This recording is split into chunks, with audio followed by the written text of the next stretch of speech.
Ladies and gentlemen, I present to you the Short Box Podcast. The Short Box Podcast is recorded live from Jacksonville, Florida.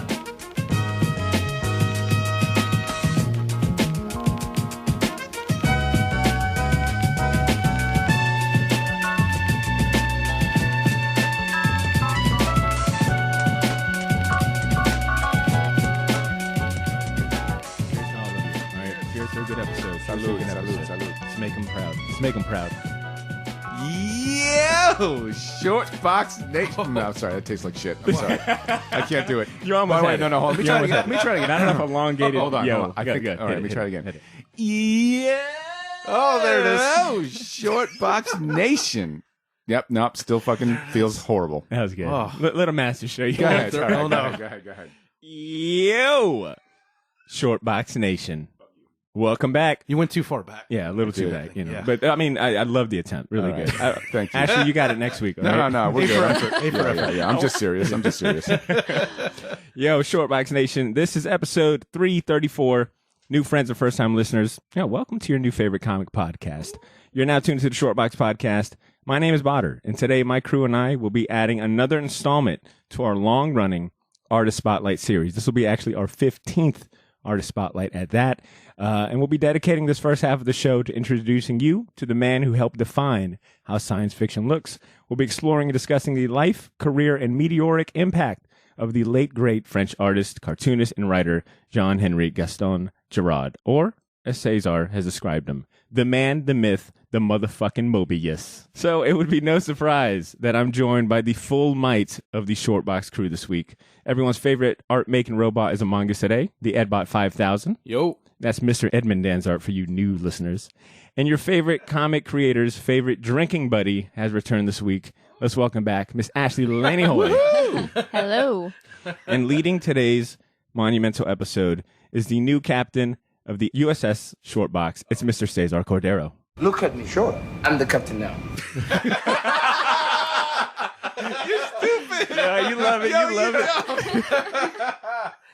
That's right. We got the full text change crew here with us today. What was that? Oh, you want to hear it again? Look at me, sure. I'm the captain now. It's from Captain Phillips. Yeah, I know. What is it from again? Gee, I sure don't. No, This is amazing. Oh, Drew said it's amazing. I don't know. you know what? Step up from the fucking little, bow, bow, bow, I'm happy. I'm Well, I'll fine. take it. I'm I'll take happy. it. I'll take it. Look. Bonjour. Before I hand over the keys to the ship, I want to thank our Patreon subscribers because they helped us pick the topic of this week's It's episode. true. There was a little bit of controversy around this. Remember? Because it was like, what is the controversy? well, the original, it was Junji Ito, Bruce Timm, and Moebius, right? Oh, wow. So, like, a lot of people, and by a lot, I mean, like, one person was like, no, I'm just kidding. There were a few people that were like, look, man, I love Junji Ito, but if you're going to put him up against Moebius, Unfair. I got to pick Moebius. Sure. So, like, it was kind of like, all right, man. Hey, it's win-win. Like, Yeah. good shit. Ito is still going to be Oh, on the way. It's on there. He's That'll on be there. the Halloween Ito's gonna special. be eventually. Yeah. Ooh. Yes. But yeah, to Cesar's point, our patrons got to pick between Moebius, Bruce Timm, and Junji Ito.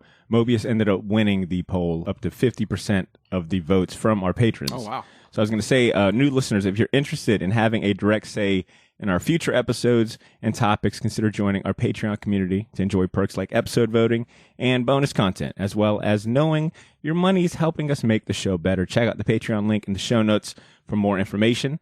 But let's go and get this show going. For the next few minutes, we'll be doing our best to condense the insanely busy and eventful career of Moebius into one digestible episode. So this is not a play-by-play breakdown of his entire career. I think that would honestly require like a 10-part series if we're being honest. It's true. Easily. Oh, yeah.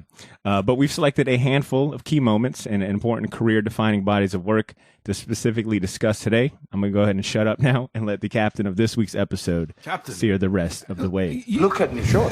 I'm the captain now. Jesus That's Christ. still funny. Look, man. First off, if there was like a comic book hierarchy, a Tower of Babel, if you will, all right? America would be at the top, and the Franco-Belgian bande dessinée movement would be number 2 easily. If not, at some points being number 1. Everybody else can fight over third place. I'm telling you right now. Fucking wimps and posers leave the hall. Shit. But anyway, I guess the point and unifying concept we're trying to draw upon here is that comics in general have been sort of a scapegoat, an entertainer, the propagandist, a comedian, even the clown at a child's birthday party as far as America is concerned. And France and Belgium are no different. So a little history here. The Nazis banned American comics during World War II, and that was a real thing. And that means kids in France and in Belgium, they never saw Captain America punch Hitler across the chops in his first issue, right? So after the Allies won the war, the French Communist Party, they weren't any friends to anybody that were comic book fans either. In 1949, a law about publications intended for the youth market was partly written by the French Communist Party, and it was a major political force in France directly after the war. Essentially, the commies in France got love because they were part of the resistance. So, like, if, World War II was fucking happening, the commies in France were underground. They were the network. They were passing out leaflets of dissent against the Germans, which is cool, while also propagating their communist rhetoric. But as a result, once they kind of took over after the war, they started excluding a lot of American publications. And this should ring familiar for a lot of comic book fans, because Dr. Frederick Wertham, who wrote a book called Seduction of the Innocent, basically his premise and his theory was that comics are responsible for gang violence and drug abuse and murder and everything that's bad in America. Juvenile delinquency. Right. Yeah. It's strange, man. It's almost like if you look at America and France and Belgium, they're running parallel with each other, almost in like alternate universes. Because the same year that fucking Frederick Wertham's book came out, independent of each other, France came up with a law that it said its publications aimed at the youth. July 16th, 1949. And the reason why this is important is because it's the same shit. Like, the French government was like, these comic books are causing problems with the kiddies. They are making them do gang violence. Tintin is making this child slice another child's neck and blood comes out. It's horrible. Which is horseshit. Yeah, and that kind of censorship even goes across all countries. Because when I visited, my mom's family's from Taiwan, and they actually banned video games until probably the mid 80s. Crazy, man. Because of the whole,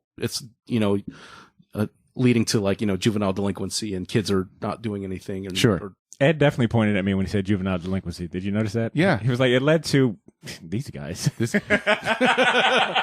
like, we don't want this kind of riffraff coming to Taiwan. And even like the video nasty era in Britain, where they were not only censoring stuff, like actually re-editing films and doing things like that. So this kind of censorship is pervaded.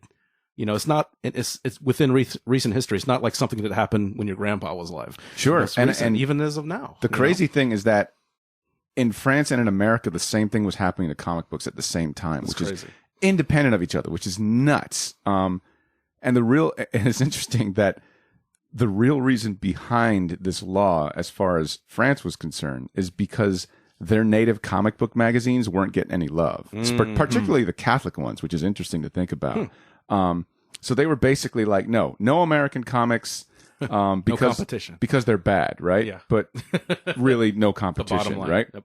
The same sort of slippery ship that helped these commie cucks pass out leaflets during the war, that same sort of ethic of like going underground and like doing subversive shit, that led to the rise of these French luminaries that set up this comic book scene, and they'd set up these sort of subversive material via, you guessed it, anthology magazines, right? So these magazines were very famous, like a magazine called Pilot, essentially, and had a metric fuck ton of like Franco-Belgian artists who were looking to draw and create stories with post-World War II chips on their shoulders. And they cut their teeth on a lot of this shit. So that, kiddos, is when the scales, they started a-tipping. And as soon as these magazines found numerous loopholes to gain readership, one of the biggest loopholes was targeting an older audience. The magazine Pilot was basically one of those, with their messaging going right towards the fucking teenage market. And you had comics like Asterix, which is about a Gallic warrior who fought against the Romans, but it's kind of cartoony. Super cartoony. And Valerian and Laureline, that'll come into play probably a little later. And of course, a little Western comic called Blueberry. So if we're being honest, this was around 1962. France kind of lapped us a little bit. The good old US of A was being lapped by the French comic book creators, not only in content, but in talent as well. So, without further ado, this is one of the polyphemus poobahs of penology that we're celebrating today. Jean-Henri Gaston, a.k.a. the man, the myth, the motherfucking Moebius. And I've got some questions for you guys. I know that was a bit of an intro. It's pretty long. I managed to try and suppress 3 decades of post-World War II history. Badr's looking at me nodding approvingly, and I guess the check's going to go through, honey. This is all being edited out. Sweetheart, Badr's going to pay us. Finally, after 8 years of being on the show, we're finally going to get those $2 he promised us. Well earned. All kidding aside, where do French comics stand on you guys' bookshelf? Badr, I'll start with you. Oh, he wanted the quick and easy answer. I think the only Parable? French. There we go. I'm like, does Marvel Comics Parable count? Honestly, I think the only French comic I have on my shelf might be the collection of Black Sad comics that I have. Technically, created by Spanish authors. Oh, my boy did his homework. Yes. But published by French publisher. I think it's called Dargaud. In album format. So they're one of the big 3. We have big 2 here in America. I don't know them off the top of my head, but there's like 3 big, huge publishing companies in France that are known for their comics. Okay. Yeah, so that would be my familiarity with French comics. Okay, you got more contemporary, not so much from the past. No, not at all. Not during the heyday. No Moebius stuff. Sure. Ashley? I have a good amount of Tintin. There you go. Yeah. Well, how dare you? He was ruining the kids. Okay, Tintin was responsible. Scandalous stuff, that Tintin. Yeah. But it's not surprising. Dot eyes. So, what was the name of the artist? It was Hergé, right? Yeah. And he, it's funny because it's so like wholesome. Yeah. Even the movie, it's like a family movie. Like I don't understand what they were seeing that I'm not seeing, but I have like 3 or 4 volumes of Tintin, like collections. Cool. And then I didn't realize until I looked it up, but Persepolis. Oh, yeah. Which is really good. Marjane Satrapi, who was born in Iran and then moved to France and wrote this book in France. And I've read that book probably 4 or 5 times, and I didn't put it together that she was French. Ed? Okay, so I've told this story. Here we go. My dad would get comics and kind of censor them for me. So when I was a teenager, my dad brought home a stack from the flea market, a stack of heavy metal magazines, and just gave them to me. Jesus Christ. No censorship? He did not look in it at all. And there was some smut and boobs the and fucking sex shit he should have looked at the most. I know. None of those would have made it. How do you let What If get the shredder treatment? But heavy metal's like, I know. Yeah, like Ed's dad's like, I don't know about this Iron Fist character. Son, would you like these heavy metals? Oh, look, here's some twats. Cover. Enjoy. Even the covers is like, pretty provocative covers. Sure. So he brought home like about 10 to 20 of them. Damn. Just a big stack. Cool. That's awesome, dude. I know. It was like, here. Damn. He didn't look at them. He just came that Saturday. He's like, here you go. Figured you'd like these. You like to draw. Not knowing what he introduced me to, this world he opened up to me of, kind of adult comics, and not just like the Milo Manera kind of, sexy stuff. Yeah. Moebius. Richard Corbin. You've Simon championed him. Bisley. Yo, fuck yeah, dude. Like I said, it really opened up this world of like, oh, comics can be this now. Right. I can go beyond these 4-color walls and go into, and it introduced me to all this kind of European style. Yeah. Because even heavy metal at the time, it would be, they would format's import, different. Yeah. The European stuff, but they'd have some like real, some garbage stuff when Kevin Eastman was running it. Oh my God. Yeah. Badr and I talked about that. There was some crappy stories that made it in. So you see like Moebius and you see some absolute dog shit. And then going back to like Milo Manera, it's like, oh man, this is some, I don't know how they curated these issues. But that's my inspiration. Like I said, I've gotten a handful of Moebius collections, which are tricky to get on a budget. But like I said, pretty much heavy metal is kind of my doorway to this. So how familiar with Moebius were you before this? I mean, you mentioned heavy metal just now. From when I just kind of got his actually put a name to the art, because, I was still just looking at art and not really associate it with real human beings. Sure. It almost became like people actually do this. Like a person actually did this. Yeah, it's like incredible. This isn't a god I know.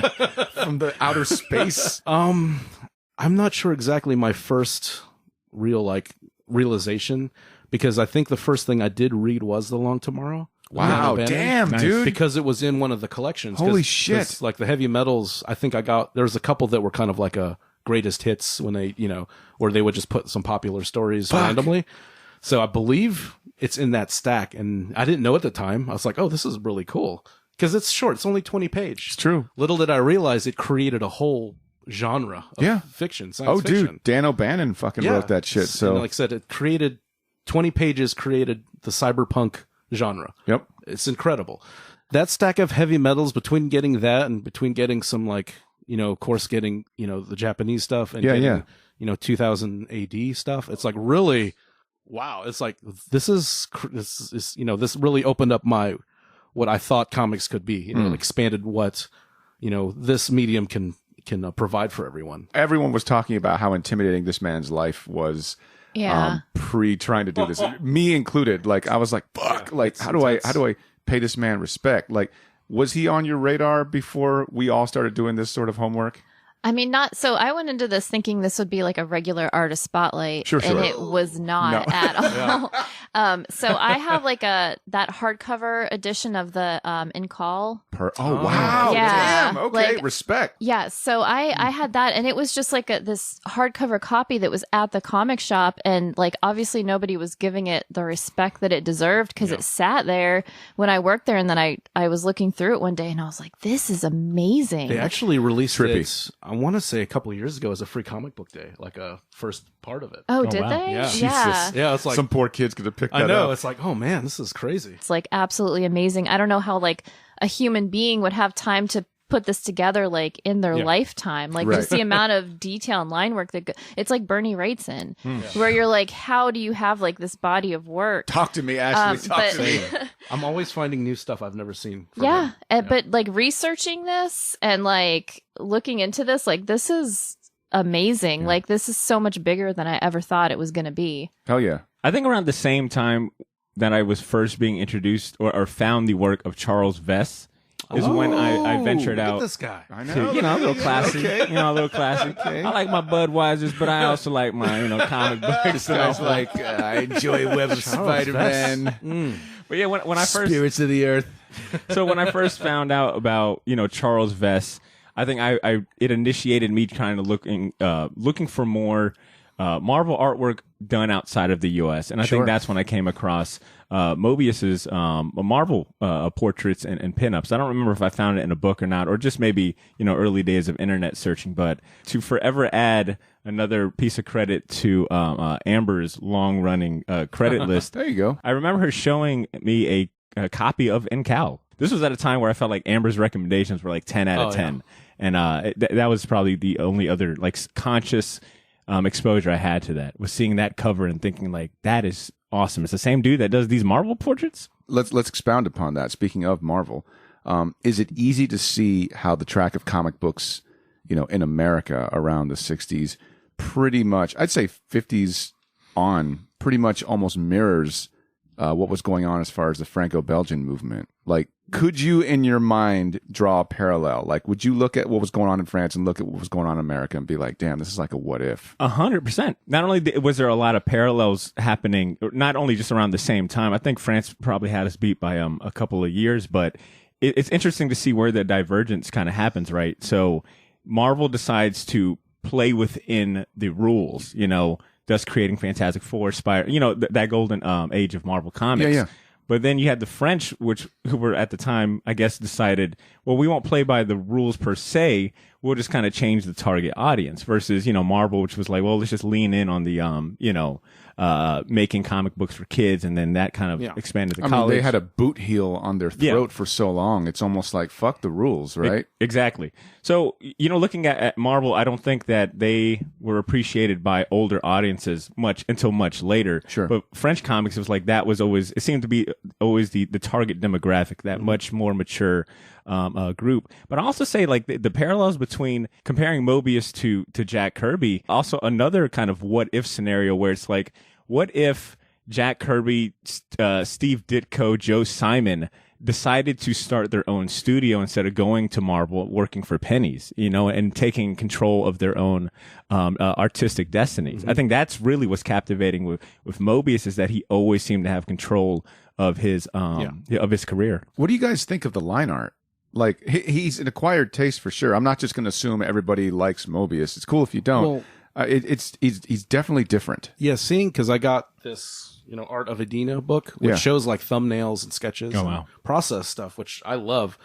His line work fascinates me because there's not a lot of line weight differences. Right. Where like you see Jack Kirby, where there's like those beautiful big black bold lines. Thick, like Sharpie lines, level. Pop out. Right. But with Moebius, he has very similar line weights throughout the pieces, but you can still tell what's going on. There's subtlety. There's nuance. French word. It's and it's strange. It's almost like playing with value with line, because, like I said, it's you like I said, like the stuff up front doesn't have big black outlines. The stuff in the back doesn't have little tiny outlines. It's all consistent with depths. Sometimes pointillism, almost at a Richard Corbin level. Yeah, and it's just, and it looks deceptively simple when you just look at it straight on, without color, like especially if you look at it black and white. But man, it's just everything is so perfectly placed, and it's just it's fascinating how we can achieve that with such little line. Well, I know you like Jeff Darrow.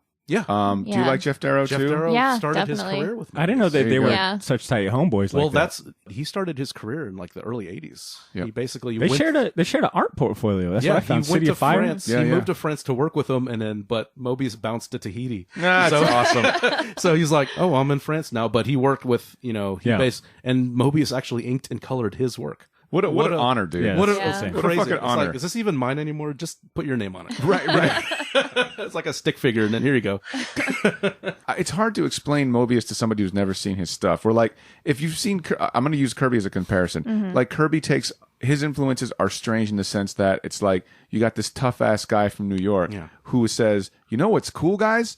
Toltec art. Yeah. I'm going to use Aztec and Mayan and Toltec and heavy art black and fucking blocks. Put that shit in my comics. We're like, Moebius is kind of like almost the same way. Like, he'll be like, yes, I think a person should look like a parakeet. Yeah. You know, I mean, what do you think? Do you think like? No, I don't know, because like as far as the draftsmanship goes, like as far as Ed's point of view, like without he doesn't play with the line weight. Right. So I can see how somebody would look at that and not see how like intricate and amazing it is. I think anybody that's ever tried to like ink anything in their life can look at that and appreciate it for what it is. And the fact that this guy can do like these sprawling like gouache landscapes where you're using the medium, like gouache medium and pencil and ink medium are so different, and to be able to like master both of them, you just have to have like such a high respect for this guy, and just like his mind, like you kind of wonder like what, I know there were drugs involved, but you're like, what is going on in there? Yeah. Sure. And then his color palette is so simple.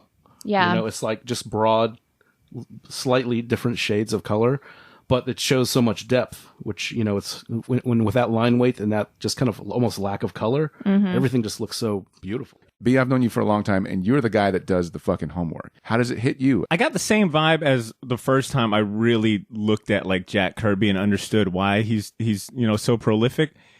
With Moebius, it's like I've never seen anything like this, even though I've been reading comic books and into art. Hell, even worked at a art museum for all these years. Like, I still have not seen anything like it. And to me, it's like a perfect amalgam of not only comic book art, but you would be doing yourself a disservice if you also didn't look at it as like a piece of fine art as well. Yeah, you're not wrong in that, man. The French considered it that way as well. I think they referred to his art, most comic book art, not just his, but like Franco-Belgian movement was known as the ninth art. Oh. And like in their philosophy, there are like, I think, 9 forms of art or 10 forms of art that are to be revered. It's something, it's its own thing, and it definitely deserves hours and hours of documentation. For sure. It was one of the things that I kind of was interested in, but I'm like, it's a fucking rabbit hole I can't afford to. But just know that the French look at that and they say, no, comics, it ranks on this hierarchy of what we consider art officially. It's fucking crazy. Sorry. And I could easily see his work, whether it be like in Cal, but specifically, I keep kind of going back to like Long Tomorrow and Arzak. I could see that living in the world of manga too, if that makes any sense. It's like You worked 100%. in Japan, yeah. Yeah, that too. Yeah. But also, I think there is like an effortless branding and design element to it that makes it like effortlessly marketable. And I think that's something that most comic book artists don't have. Like they draw for comics, and that's where it shall live. Yeah. You know, it probably wouldn't make the crossover to a poster or some sort of marketing ability. But his artwork is like encompasses all of that effortlessly. Sci-fi, comic books, a little bit of manga appeal, but also throw it on a poster and I guarantee he's going to sell his product. Truth. I think what I really love about his art style is that it feels like you're looking at his panels and characters from like a top-down view. Like there's always so much space of it. Like his work is so spacious. I wonder if that makes any sense. No, absolutely. The scope and the scale. Yeah. He can draw like a little figure with like a giant pyramid psychedelic thing. It makes me think of like Frank Quietly's artwork, where I've always felt like he does a great job of like, you know, giving you a lot of space in one panel, but you never lose focus on the character. And I feel like that's how Moebius is. No, 100%. Yeah, you're full of shit. Ashley, no, sorry. You know, it's hard for me not to fucking talk shit and joke around. Like, it's real hard. This is the longest we've ever been all cordial and very, like, you know, academic. Yeah, with just it. to touch back on the manga thing, Please, you can even see like, you know, Miyazaki's the Nausicaa. Oh, hell you know, yeah, dude. The Valley of the Wind, you can see the influence from Moebius there too. Big time. But he worked on Little Nemo in Japan. And he worked in the like art department for that animation, Little Nemo, not Finding Nemo, Little Nemo. No, right. Slumberland. I know Ashley did a little homework regarding the man and who he was as far as like background. Like, no. I mean, I'm curious because like I know that he kind of had sort of a not a normal upbringing, but one that would be so foreign to somebody from the United States, right? They have suburbs in France. Talk to me, Ashley. What's going on? So he grew up in these suburbs, and it seems like his father was an insurance agent and his mother worked at the office, which just seems like two of the most just boring. It's sort of mundane, right? Mundane, for yes. a legend. Yeah, that you can think of. And they got divorced. He spent a lot of time with his grandparents. And then he started going to this movie theater around the corner. This guy sounds like he's from Jacksonville. Yeah, from where his mom lives. And it's funny because I can relate to this. Oh, shit. Living in this, growing up kind of in this little house in the woods where like everyone around me had like horses and land and stuff. Yeah. And I just felt very secluded. Like what I did for fun would just go outside and sit in a tree. Right. And so the first time that I saw a movie was The Land Before Time. Oh, fuck. A Don Bluth joint? And that movie like literally just broke me. Like I cried. A tree star. Yeah. Oh my God. I cried so hard my mom had to take me out of the movie theater. Oh, no. So, but after that, everything was different because I had seen this movie. I would sit in the tree and imagine like dinosaurs coming up and like eating leaves out of the tree. So you imagine this little kid. Those leaves looked so good. They like did when I look was so little, like I was good. like, I would get hungry watching that cartoon. Like, And, He's in like- the bushes again. Get him out. yeah. Like so like fluffy. Like the leaves Right? just looked Just like crunchy, crisp. Yeah. Welcome to the Leaf Podcast, everyone. So you can just imagine like this little artist boy like experiencing these like spaghetti western movies, yeah. and all of a sudden he's home and in the suburbs and he's thinking about like cowboys and Indians, and he's just got like all these like fantasy things. I really think that that's where like it kind of put him in that direction, just going through like he has like all these things to imagine now, and I think his like imagination just went wild after watching these movies. Especially being in like what seems just like a very boring, calm household. Yeah. Right. And I've like read that he was, you know, I can kind of relate because it's like when his parents split up, you know, he's pretty much like a latchety kid. So his solitary time was drawing. That's like me, you know, so that's, you know, I can totally relate to, I think all can relate to that. Yep. So that everyone except isolation- Badr. Yeah, everyone except Badr. I had a house full of brothers. You shut up. I was never alone. I think I wanted it, but was never alone. And that, you know, that kind of, I think, helped having that solitude and time alone because I think his mom was working, 2 jobs. Like my mom did. Sure. My dad was in the Navy, so I was by myself a lot. Yep. So what else are you going to do? You're a kid. What no doodle, draw, no internet, sketch pad. Right. No internet. Barely cable. No cable. Dad's away on the ship. Yeah, you just draw and read comics and draw and trying to create your own reality. That's what he did. Truth. Damn. That was good, Ashley. Thank you. Oh, thanks. All right. Well, that kind of seems to be a sort of common factor with a lot of like really good artists. And we got good artists on the show. That's safe to say. I'm going to toot our own horns a little bit, break my arm, patting ourselves on the back a little bit. We've all kind of had that solitary lifestyle where it's more or less kind of like, all right, well, I'm going to entertain myself by creating my own sort of world, right? Like your world building comes as a result of necessity to kill sort of that mundane life. And Moebius had nothing mundane about his artwork. And kind of tying in that whole sort of like, I want to go across these vast landscapes and visit sort of the quote unquote Wild West. I know, Ed, you kind of knew a little more about this sort of thing. And I kind of saved this for you because you got the cred. I was joking around with Badr. I was like, we should call him Cred Ed because he's fucking got the cred. I know Blueberry was one of the titles he cut his teeth on. Do you know anything about that sort of thing? Yeah, basically, like I said, you threw out these, and I didn't even put this connection together, but you threw out Sam Peckinpah and Howard Hawks. Dude, Howard Hawks is awesome, dude. And I was like, widescreen. That's what I was like, okay. Because at first I was like, what the hell are you talking about? But then, it's like, wait a minute. Okay, the way this guy sees a movie, the way this guy frames characters in their environment, the widescreen, the lack of close-ups, or in comics, talking heads. Sure. Dude, you can see that in how they kind of, between, him and Peckinpah in Wild Bunch is incredible. Fucking great. If you haven't seen it. Yeah.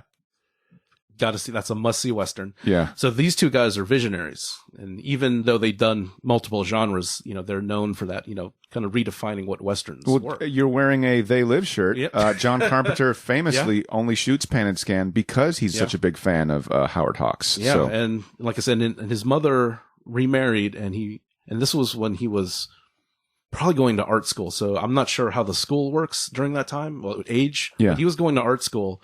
And so he took a trip to Mexico to meet, stepdad. That's awesome. More sense.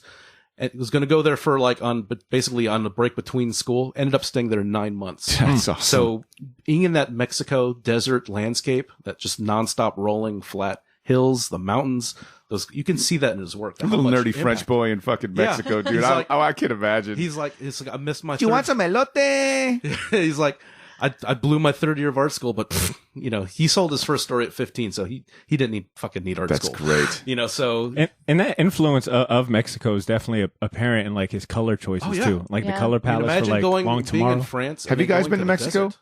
I have not. No, anyone here? Not No. Mexico. Okay, just wondering. No, but he nails it for the record. Yeah, but just imagine that, like the shock. That's like someone who just grew up in Florida and then go into the mountains. Right. And saying like, holy shit, why is my nose bleeding? You see this altitude? Which has happened to me, embarrassingly. It's awesome. My nose is bleeding. Oh God. It's altitude. You're so bad. But that had especially that young of age, and especially that, going into doing Blueberry for most of his career, surprisingly. So for somebody who doesn't know, we're throwing Blueberry around like it's a fruit. Like, what is it? Like, Blueberry is basically, like I said, he worked on it. Basically, it's a Western story. Blueberry, the main character, kind of an amoral. I haven't read a lot of it. I've seen some panels and things. So this is, it's hard to find. I don't blame you, man. Yeah, it's hard to find translated copies, but this is one of those things I thought, once he got that sci-fi bug, see a Western. He didn't. He worked on this till 2012. Damn. 30 volumes of this. Fucking while great. Doing all this other stuff. Man, Jesus. You can't go away from home, man. That was. But it's basically the story of, which is funny because even I watched this documentary, and even Stan Lee was like, he was aware of Moebius. Stan Lee, say what you want about him, he's aware of what's going on. Yeah, I mean that. Jodorowsky can talk all the shit he wants, but Stan appreciated art. And he's like, how do these French people know how to do Western so good? Right. It's like, because they respect the material. They're making right. For Moebius, it was home. It was his world and his brain. American that he would Westerns escape to. Probably influenced so many different cultures. It's crazy what that time period, what that genre has influenced. It could be said that's our best export. And that's basically our culture. When a lot of cultures think of America, that's what they think of. Right. It's the Wild 100%. West. But yeah, like I said, it's kind of like the main character basically kind of I think he was like kind of grew up on a plantation, so he kind of had a very narrow worldview as far as race and things like that. Interesting. But then he gets framed for a murder, basically joins the Union Army, starts seeing, okay, black folks, Native Americans, these are people I need to fight for. So you kind of see this transition of a character, someone who's kind of almost like, when he was just kind of stuck in France and then going to Mexico and like, there's a whole new culture. There's a whole new perspective to see. So, but he's not like the white hat, new sheriff in town protagonist, so he's kind not of a Gary Cooper type. He's more of a Clint Eastwood type. He's going to aim exactly a Clint Eastwood, more of an amoral kind of, okay, I'm in this shit. Let's get out of it. You know, what situational, how do I get out of this? But he's never a guy to go in and clean up a town, never a guy to go in. So basically it's a long story. They've done like a lot of spin-offs. They did I think it first started as kind of more of an ensemble. I've read about like Fort Navajo, but this Blueberry character, and I think he got the name of it because there was I think he got in some kind of skirmish, and I think a African-American soldier or somebody helped save his life, and it was by like a patch of like blueberries. So he kind of adopted that name. Oh, wow. So, and that's kind of where he started. Oh, okay. This is, there's more. I need to widen my perspective on life. But yeah, like I said, it's crazy the amount of work he did. Cause like I said, I figured once the 70s hit, I'm all science fiction, baby. I'm all surreal, weird stuff. But he was still going back, like I said, 30 volumes of this Western from 1963 to 2012. So that's one person can do that and nothing else. That was just, that's my part-time gig. 30 years. So that's a credit to how prolific the guy was. I know that Alejandro Jodorowsky was known to be on record to say that, if anything, Moebius was fast. Yep. Like lightning fast. Like his so many quotes where he was like, Moebius would take the pencil and he'd be whoosh, whoosh, whoosh, fast, fast. And if you watch Jodorowsky's Dune, like you can actually see him use that soundbite. Jodorowsky worked with Moebius. Like, what kind of stuff did he do with that guy? Like, and kind of talk a little bit about who he is. I know it's a little bit much to unpack, but you're the guy. Oh my God. So yeah, he's Chilean lunatic director. You're not wrong. He's crazy.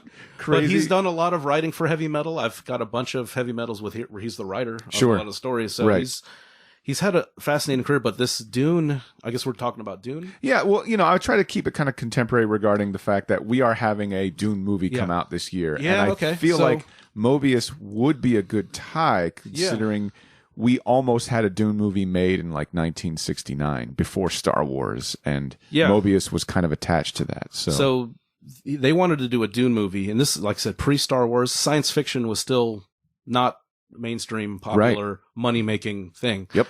So you have Jodorowsky, Dan O'Bannon. You have, like I said, this is when he was still, doing special effects. And Dan O'Bannon is a artist as well, like a lot of these directors from this era. And he called Moebius supernatural. It's like how he described it. He's like, I would just stare and watch him.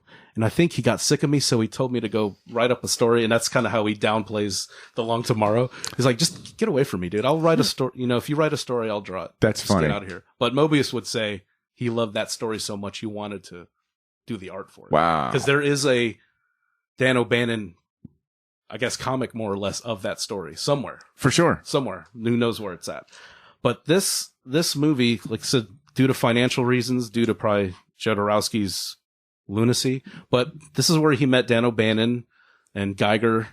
Like I said, this is kind of like the launching point of, I think, his career, right? Because then he's kind of in this Hollywood system. So like it seems like Jodorowsky was like this sort of like madcap, sort of LSD driven filmmaker, who wanted to get as many artists as he could on board with his vision. 9 months, and I know there's a documentary out there. I haven't seen it yet. For those who are listening, there is a documentary called Jodorowsky's Dune. Nick, I have seen it. Rest easy. Jodorowsky is Chilean, and he would go to Europe every now and then. So he's got ties there, and like his taste more or less didn't just stem from one side of the country. Like he's he would consider himself some sort of like artist. So he would want to expose himself to as much as he could. And, most filmmakers around that time, to include, George Lucas, Ridley Scott, all these guys dug Metal Hurlant, right? which is basically the French name for the magazine Heavy Metal. Howling Metal. Yes, Howling Metal. I wish they called it Howling Metal. What? Yeah. And I think I got the time right. So 1974, he got the invitation for Dune. Yeah. And then 1977 is when they launched Metal Hurlant. So that was a crazy handful of years there. So, and basically when that movie fell through, I mean, just the other people, Salvador Dali, Marlon Brando, Pink Floyd was going to do the movie. Yeah. Orson Welles too. Orson Welles, Jesus. But they couldn't get, the financial works. And he said that they needed to have 1,000 theaters show this movie to get, but none of the big studios here would do it. And I know Douglas Trumbull, who was responsible for the special effects in 2001 and some in Star Wars, was approached by Jodorowsky, and he was like, I need you to be a spiritual warrior and go and work on my film. And he's just like, okay, cool. And he's like, I will pay you nothing. Yeah. And he's just like, get fucked. He's a madman. Get out of here. Like, the fact that we're still seeing Moebius's fingerprint to this day, influencing a movie that fell apart in the 70s, is a testament to the man. And that said, I don't think it's an exaggeration to say that we've all kind of been exposed to Heavy Metal magazine, right? Yeah. I mean, everyone seems to be kind of nodding yes, thank God. You go finally. into the Books a Million, it's on the top shelf in plastic. Right. What's this? Away from the child's reach. Yeah. Well, I mean, so let's talk about fucking Metal Hurlant, which was the original title. Yeah, like I said, they introduced that in, I think, April of 77. Him and a handful of guys. It's crazy to think about, man. That idea that you would have this sort of anthology magazine that not only people in Europe were getting jazzed on, but and if you were cool, in the States, it was if you're fucking heavy metal. And it may be kind of silly to think, but you have to put it in that time frame. Right. Because like I said, this is, considered, okay, this is serious, adult comics, even though there's, boobs and flying cars. I don't know what you're talking about. That is serious. That is serious. I don't know what you're telling you right now. In 74, like I said, National Lampoon actually published it. In 77, they're the ones who brought them over. Cool. Because they saw the potential in that. And like I said, it was a quarterly magazine, 68 pages, 16 in color. Damn. But I was watching an interview with him, and he was saying so many illustrators love this. Everyone kept mailing me. They were even wanting to pay me to put their work in. They loved it so much. But you got guys like, Bernie Wrightson, Richard Corbin, Milo Manera, Simon Bisley, Alfonso Azpiri, Guy Davis. Dan O'Bannon did some more work with them. And that Dan O'Bannon connection's fascinating because most people kind of schlocky movies like me and you like. Come on, Return of the Living Dead, man. Writer, director. He did the original Dark Star. Script. And Ridley Scott, basically, when the Jodorowsky Dune stuff fell, Ridley Scott was like, oh yeah. Let's cannibalize this shit. So he got Geiger. He got Moebius. The entire creative team for Jodorowsky's Dune, he cannibalized and used for Alien. As much, and deservingly so, Geiger gets the credit for the xenomorph and the alien design. Moebius did the costume work. Yep. He did the space suits and everything. So, like I said, and that basically working with Ridley Scott, and then, Ridley Scott sees The Long Tomorrow. Blade Runner comes out. Dude. Those vertical cities, those crazy, Since you're mentioning The Long Tomorrow, there is a reference. James Cameron, of all people, he makes a reference to The Long Tomorrow in Aliens. It's pretty famous. All the space marines are about to. It's chow time, right? And it's right before Bill Paxton's got the fucking knife, and they go, right? Yeah, okay. They say, it'd be cool if we got some of that Arcturian poontang, right? That's right. Yes. Right? Yeah. And when he says, but a pone. He goes, yes, Sarge, but the one you had was a man. And then they go back and they go, when it's Arcturian, it doesn't matter. Yeah, they're shapeshifters. That's awesome. The Arcturian femme fatale in The Long Tomorrow, you don't find out, spoilers, at the end, is a shapeshifting alien. That's funny. And the dude doesn't know until the end, And it's funny, Dan O'Bannon pointed out this funny part of that one scene where basically they're in the middle of having sex and then becomes like a blob of tentacles and weird stuff. Right. And Dan O'Bannon looks at it. He's like, the fact that he didn't have him say anything in this panel is great. But if you look, his toes are curled. He's like that when you're really tensed yeah. It's genius. Yeah, Visual. it's perfect. I wanted to chime in on that the Metal Hurlant period because that was like this group's conscious attempt at breathing new life into comic books because around this time, you know, American superhero comics was dominating. And then they also wanted to escape like that traditional adolescent-oriented European comic book flair. When you kind of juxtapose it with American comics, I mean, I think it's safe to say it wasn't until, you know, 1986, Dark Knight Returns, Watchmen, that we kind of saw comic books take here in America that, you know, more mature, albeit maybe darker tone. Right. Because during that time, too, that mid-'80s, when we get, you know, Dark Knight Returns and we get the Watchmen, we're also seeing kind of like a burst of like independent publishers come out, like a lot of like the Pacifics, the Eclipses. Sure. You know, you see like those comics starting to come out, you know, during that time. Pacific Comics. That's funny. A lot of those guys ended up working for Dark Horse. Yeah. And I mean, if you look at Moebius's career, even up to this point, it's kind of like, not only has he had a very long and successful tenure writing this Western comic, not only was he flown out to, you know, LA for the Dune movie, which, and I think it speaks more to his overall career that, you know, scholars break it down into periods, like his Moebius's American period, his Marvel period, and things like that. Like he's already had a full career, and he's just now getting started on Metal Hurlant, which would contain some of his most, you know, iconic bodies of work. Could you imagine if someone worked on that Western as long as they have? That's a career itself. Exactly. We'd be talking about just that look right all now. these cool Westerns this guy did. Wish he did something else. I know, man. You know, Todd McFarlane is somewhere in the ethos is like, you know, he's going to be like 90 and they're going to be like, damn, Todd, you still doing Spawn? Yeah. Black guy goes to hell. It reminds me a little bit of like when we did our Frank Frazetta episode, where it was like Frank Frazetta only did comic books for like fucking 5-10 years, and then was doing everything else and excelled at it. Like that was Moebius on steroids. It's like no matter what medium he was working with or what industry he got in, it was like I can do it all, and I can do it very well. So prolific. It's unbelievable how much. Even though, like I said, he had such a long career, but like I said earlier, I'm always finding new stuff from him.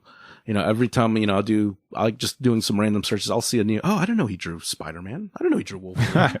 Right. That's crazy. Right. He drew Iron Man? When did this happen? Oh my God, it's beautiful. You know, it's like, and it's crazy when you see like Iron Man drawn in Moebius' style. It's like, it works. Oh, it fucking works. It works, and it's, wow. It's bizarre. It's crazy. Yeah. When did he do that? You know, it's like, when could he possibly have done this? Does he not sleep? Ed, you kind of did my job for me regarding talking about Marvel and setting it up. I'm going to segue to the moment that none of us have been waiting for. Badr, this is like where you live, the big red M.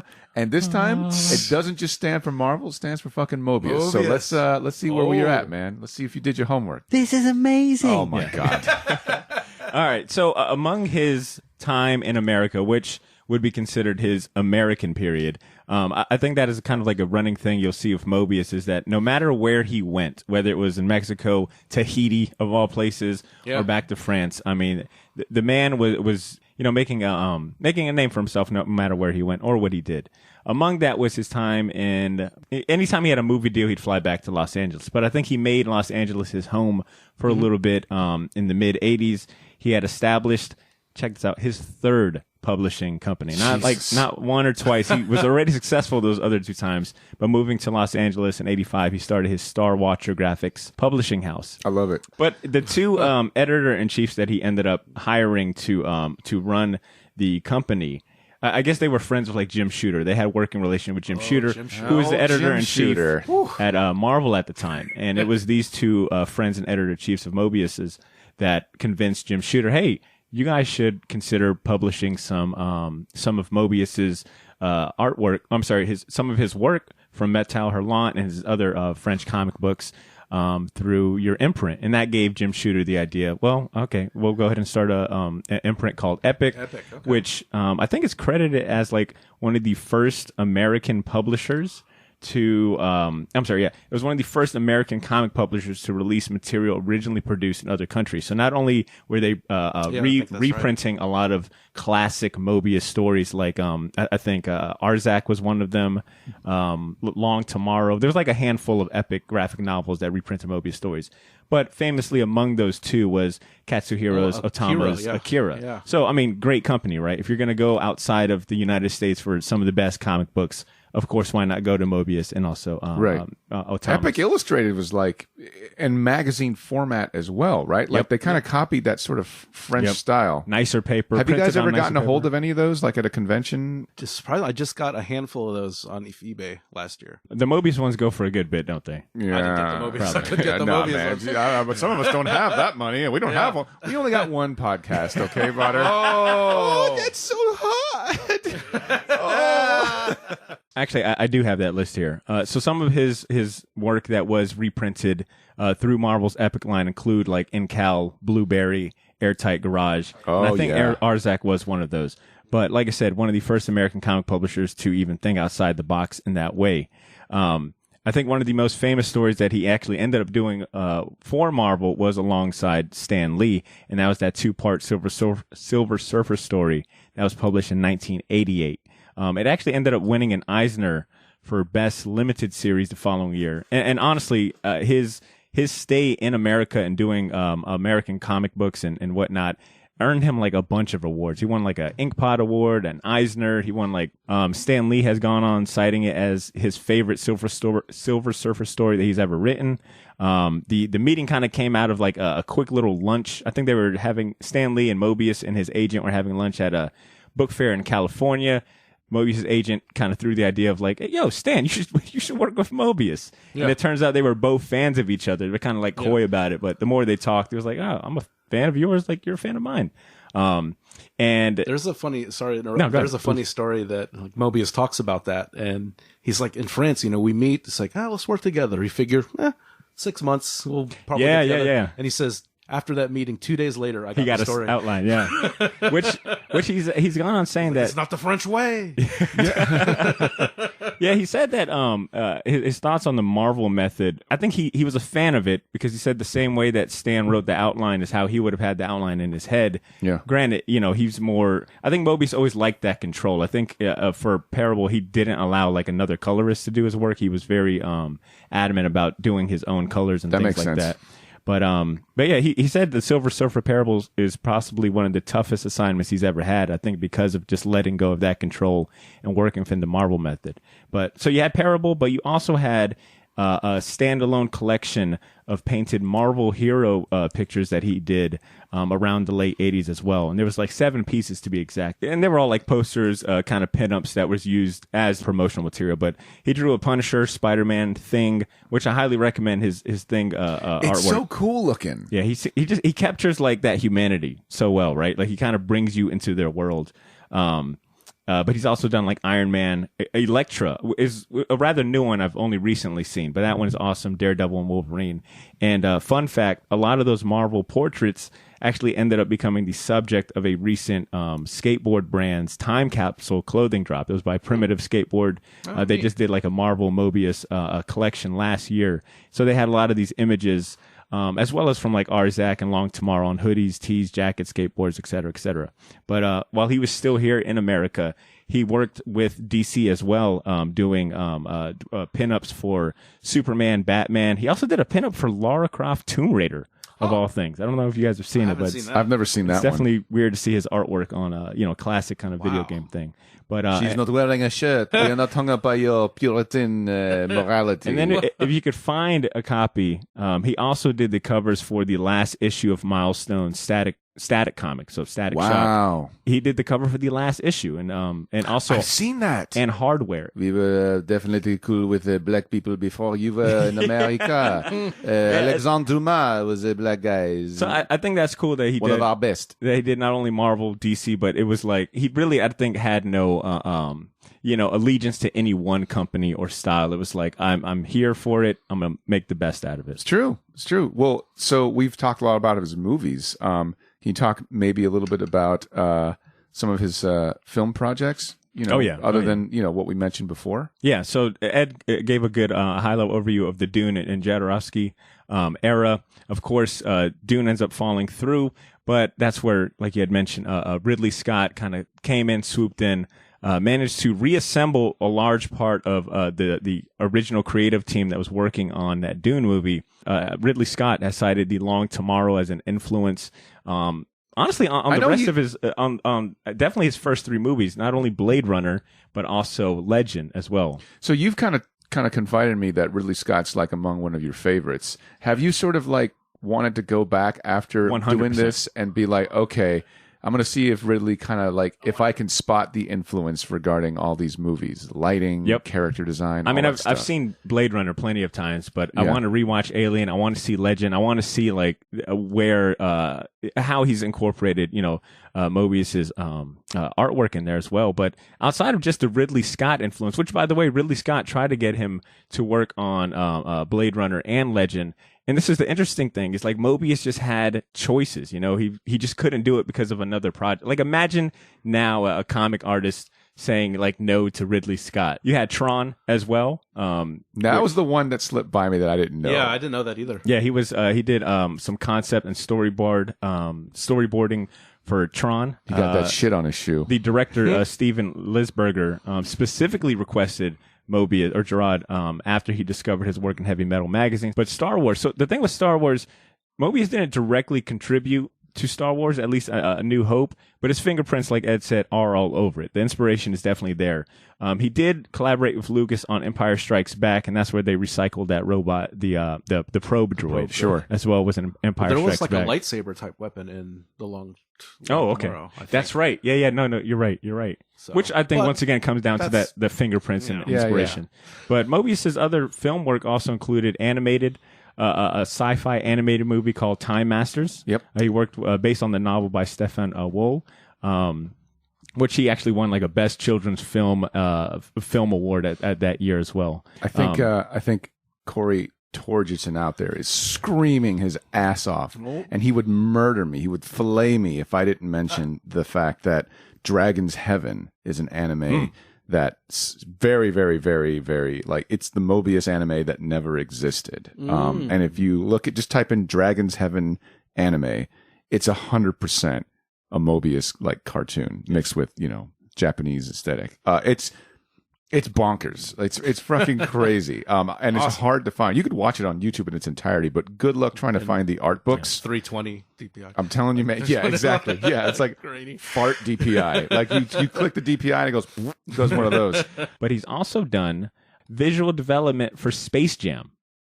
That Space Jam. We won't hold it against him. It is crazy. You can look it up, and I think he drew like some of the get up, eat up aliens get stuff. now. You got some red wine flowing out. Welcome to the France Jam. And I think Ed, we're probably going to arrive at the same place, but he was a concept artist on Luc Besson's Luc Besson. The Fifth Element as well, which is like a movie that's not great, but I love it. It's one of those movies. It just aesthetically, I love it so much. And even though Bruce Willis kind of mumbles his way through this one again, and that's probably my first Mila, like, oh my God. That's funny.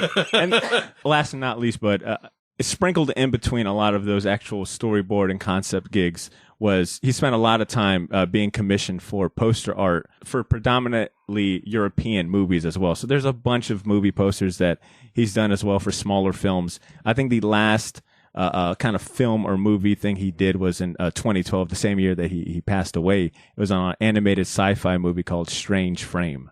That was like his final recorded motion picture contribution. Man, I'm very happy that this episode got made. Thank you to all the patrons. Thanks to anyone that listens, that has been listening to us, that has stuck with us for these artist spotlights. This is definitely something that I've been looking forward to. As far as my closing thoughts are concerned, and everybody can kind of just go around and chime in, I love Jack Kirby so much, and it's interesting that Jack Kirby's subject matter and Moebius's work, and say a film like The Fifth Element, right? Like, it's not really a Moebius movie, but it kind of is, right? And the idea that Mila Jovovich is playing somebody who is known as the Fifth Element. The universe saw fit to create a being that is a personification of love, to fight against evil. That is some heady space god shit. Something that would be no stranger to any of the pages of Marvel in the 1960s. And I think it's kind of neat to see that despite how different we are, I think the Franco-Belgian movement and the American movement, as far as comics are concerned, kind of go hand in hand. It's like fucking steak and eggs, man. It's like fucking mac and cheese with bacon, if you will. it's a nice thing. And if you really aren't all that familiar with not just Moebius, but like French comics in general, I think this should be a rally call, if you will, to get involved and treat yourself to some really good art, because there's a lot out there, not just from the 60s. Ashley mentioned some contemporary artists and comics that she digs and I didn't know about, and I'm probably going to jump on there as well. So, Badr, what do you think, man? What were your some closing thoughts? I think it was either. Thank you, Badr, for those thoughts. I'm just setting myself up all day today. But I think Ed had brought it up in our group chat. But this is an artist who has so many rabbit holes. Like, I found myself having at least like 10 tabs open, trying to map out this guy's career, influence, or even style. Like, I had a tab open about instinctotherapy, and then I had something, open about his time using mind-expanding substances, and then, something about his exploration to the shamanism. Like, there's so many facets to Moebius. And we didn't even talk about, his other, alter ego, Giraud, and it's like, damn, this is a true, I don't know, I feel confident in calling him like a true artist, like just the reinvention thing is very fascinating. I also feel like he's got like this timeless imagination, mixing like medieval fantasy with futurism. Like, I don't see it ever feeling dated because he was so ahead of his time. I think we're still playing like catch up. Like, and honestly, I would not be surprised if I saw, whether it be robots, backgrounds, fashion design come to fruition, into the real world. Because you look at his stuff, and once again, you've never seen anything like it. If you haven't been into this space of like French comics, Moebius or Metal Hurlant, like you just haven't seen anything like it until you come across it. So I highly recommend any of our listeners to dive into, really kind of just jump on in and see where you land. Ashley, what do you think? So he was just such a very poetic man. Reading these interviews with him, I wasn't expecting him to be so poetic. Like, you can just kind of pull quotes out of all of these interviews. And I think my favorite one that I read was, he said, "My creative world is pleasure above all." So he really just spent his life doing what he loved and drawing what he wanted to draw. And I think that that's going to forever be good advice to an artist. Yeah, Moebius is one of those artists. He definitely transcends those titles. It's like he's like I said, like with you, I'm a big, Kirby fan. Oh, I'm aware. So basically, these guys are not just illustrators or artists. They are creators. They create worlds. Right. And like I said, Kirby created for the big two, he created like their cosmic history. It's true. Essentially. Father of the space god. And like I said, this is just how much work this guy has done. And just watching some interviews, how humble and how much he downplays his influence. Yeah. Because even talking about his time in Hollywood working on movies, he'll be like, I was only there for like a week. I was only there for, I didn't, whatever. It was a job, so he kind of downplays it. And I don't know. And I've only seen interviews with him towards the end of his life. So you have a lot of time to reflect. I didn't, young Moebius may have been an asshole. Right. I don't know, but I haven't heard any bad stories about him. Most of the things I've heard is like, he's private. I know the artist. I don't know the man. That's kind of the main gist I get from even like, lunatics like Jodorowsky. Right. And talking about him. It's like, he's a magical being. He's not, Yeah. Supernatural. Yeah, he's supernatural. Crazy to Dano think Bannon about. says. Yeah. And this is, he's no slouch. Dano Bannon's no slouch. But like I said, he's a creator of worlds. His work is, I don't know if anyone can get through his library of stuff. Right. Not just finding it, but just even combing through all these images. It's insane. It's like I said, but once I kind of realized who this guy was and, he's definitely on a whole nother stratosphere of artists I admire. I think I'd point to Moebius to showcase the possibility of where comic book art go. Honestly, his work transcends the genre itself. Like, it's just art. But I would definitely point to Moebius as a prime example of someone who transcended just being a comic book artist, but still staying true to like, his passion and like those even through his life, he says, "I'm a comic book illustrator. That's what I do." It's like, I think it was one of his quotes. He's like, when I was young, I was, I thought of myself as like a prophet, as a creator, but I'm just an old man. A rocket can go to the stars, but it'll eventually fail. So he seemed very grounded, as much acclaim as he's gotten through his career, which is nice to see. Ashley, I see you thumbing through some shit. You got something to add? Well, one thing we didn't mention was the name Moebius. Very good. Oh, I like that we're closing with it, though. Yeah, and it's funny because a lot of the art, I was trying to figure out what it was from, and some of the articles were like, yes, I got that name, and you can read elsewhere where I got it from. So I had to keep looking and looking. Oh, man. Hunt for the name. Yeah, and it was a German astronomer named August Ferdinand Moebius, who's like a really cool character. I mean, he's a real person, but just a really cool guy in himself. Damn. So that was really fun to kind of go down that little rabbit hole and do a little research on that guy who did a lot of things that I honestly like can't even comprehend. Like reading it, I read it and I was like, I don't know what this means. It was like scientific explorations. Yeah, like mathematical stuff that I just read and I was like, I could not explain this. I probably couldn't even repeat it. Damn. Really smart guy.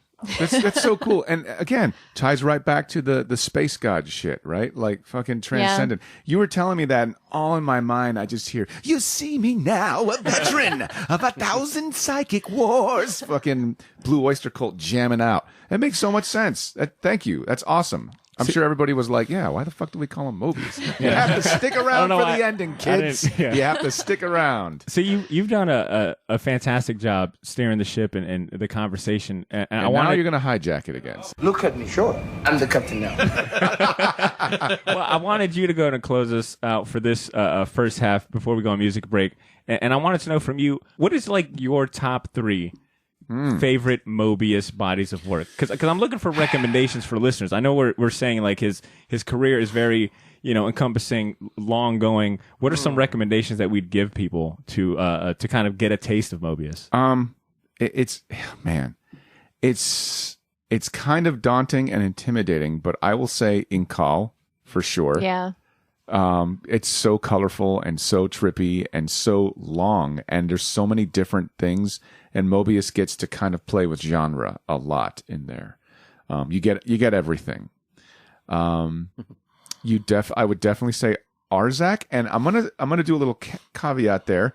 The movie Heavy Metal, directed by Ivan Reitman, I would say is dripping with Moebius imagery. So much so that there's 2 cartoons in that anthology cartoon where someone's like the taxi driver. It's the taxi driver one, Harry Canyon, and the Arzak story. And mind you, it's not 100% faithful, but the art style is. So definitely Heavy Metal, the movie, Incal, and I'm going to say The Fifth Element. Again, not directly Moebius, but I mean, the man has children everywhere. The man has like artistic children everywhere. And it's like, these are good gateway drugs. I'm trying to get people into the man's work. There's so much you could do, but the most, I think, accessible things are the stuff that people don't realize he kind of had his fingerprints on, right? So if you did a DNA test and all that shit, you would trace that shit back. And we've used rabbit hole a lot this episode. Let's not forget that that's in reference to a fantasy, right? Alice in Wonderland. It's a trippy thing. And his whole career is, to say the least, trippy. Definitely. It is a head trip. It is a LSD trip without actually having to do it, in the best way possible. When you find out Kirby crackles are his, what that means and how it explains the nature of the power cosmic and what that meant to Kirby. It's the same thing when you find out, hey, did you know that a lot of people that worked on this and this and this and this and this and this and this all dig on one guy, and his name is Jean Giraud. John Henry, man. Old John Henry from France. Fucking Johnny Henry. Yeah, I'll recommend The Horny Goof if you've read that, which is very funny. Should I tell them what it's about or let them look it up? Dude, you got the mic. Go ahead. Okay, well, forgive me, Ashley. So there's the Horny Goof. Like, are you asking for forgiveness 334 episodes in? Right. Well, it's polite. That's polite. So the Horny Goof is a short story where, and I believe it's wordless, and that's my favorite work of his, where it's just silent passages and so easy to follow and so amazing. But the Horny, it's a funny. I'm being facetious a little bit, but I thought it was a funny story. But guy wakes up with a boner, an erection, if you will, medically, and he lives in this kind of puritanical society. So the whole episode is like everyone angry at him for waking up with a boner and like chasing him through the cosmos. Look, so even as serious as world creating, there's humor there. There's a time for some Benny Hill humor. Sure. As long as all this serious psychedelic trippy stuff. And my favorite, if I had to pick, is the World of Edina, because that's like his life work. When I think of Moebius, these are the images my head goes to. Super clean, broad landscapes. It's, some of the best science fiction, I think, is how do we define humanity in a world of technology? Sure. It addresses a lot of that. And there's like an Adam and Eve type element in there as well, a religious element, psychedelic elements. It's like his life masterwork. And anytime Moebius is mentioned, these are the images I go to before anything else. I would definitely be reading 21st century schizoid man. What, the horny goof? Oh, Well, wow. definitely Wow. that sounds like my autobiography. But definitely the other one. Ashley, what about you? What are some of your recommendations? I mean, In Call is the one that I'm most familiar with, but I've been looking through like the super cool stuff and like The Long Tomorrow. Like I'd never looked through it before, and I have to get it now. That's like, on my. It looks amazing. I think I asked Cesar to borrow it for another week, and then I'll recommend a website too. It's called Moebius Odyssey, and it's it boasts that it's a space to meditate on the art of Moebius. They have archives as far back as 2017. A lot of interviews with like people he's worked with, fellow artists, etc., and like really good deep dives into his bodies of work. So Moebius Odyssey is a really fantastic site. Well, man, I'm gonna turn it back to you, man. You turned it to me. I'm fucking giving you this shit back, man, because I know you know how to fucking toss it to the fucking break. And rest well, soldier. Bring us home, man. You've done well. You've done well. Actually, stay for the nope, I gotta go. Sorry. All right. Shortbox Nation, that wraps up this artist spotlight portion of the show.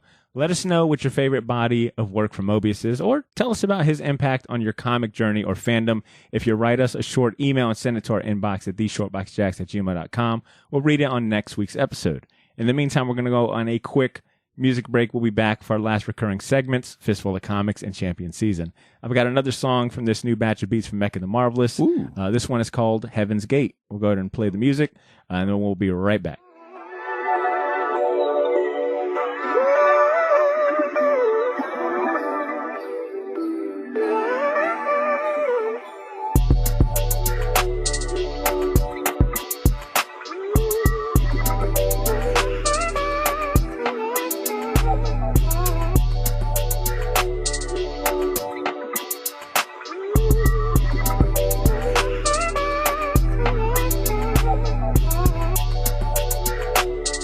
Shortbox Nation, we are back. Once again, that was music by Mecca the Marvelous. That track is called Heaven's Gate. If you enjoy his music, go ahead and stream it on Apple Music, Spotify, or throw some money his way, man. Go ahead and buy some of his music from his Bandcamp.